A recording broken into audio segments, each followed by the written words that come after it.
A stranger tried to steal my seat on a delayed flight. Then the pilot made an announcement that shocked everyone. I swear I'm not dramatic, but airports bring out the worst in people. Last week, I had a connecting flight home after an already miserable 5-hour delay.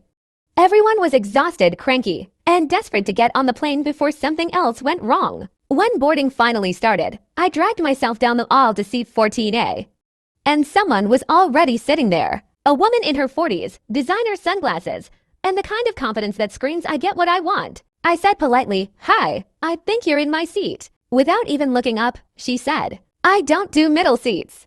Ask the flight attendant to rearrange something." I blinked. "Ma'am, this is the window seat." She shrugged. Well, I'm already comfortable. I thought I was on a hidden camera show. A flight attendant came over, checked our boarding passes, and told her she needed to move. The woman sighed dramatically, saying she had back issues and flight anxiety and couldn't possibly sit somewhere else. Mind you, her actual seat was right next to mine. Passengers behind me were now grumbling because she was blocking the aisle.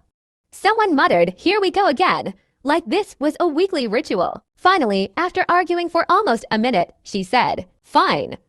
But this airline is getting a complaint." She stood up, grabbed her bags like she was lifting boulders, and moved to her assigned seat with the attitude of a villain in a school play. I sat down, put in my earbuds, and tried to relax. Then minus 10 minutes later, the pilot made an announcement. "Ladies and gentlemen, we'll be landing earlier than expected today thanks to strong tailwinds.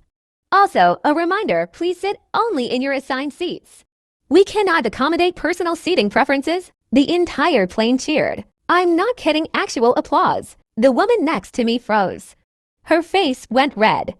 She crossed her arms so tight she looked like she was holding herself together. You'd think that would be the end of it. Nope. Mid-flight, she tapped my arm and said, "You could have just switched with me, you know." It wasn't that deep. I stared at her like she'd offered me a live scorpion. I said, "It wasn't that deep.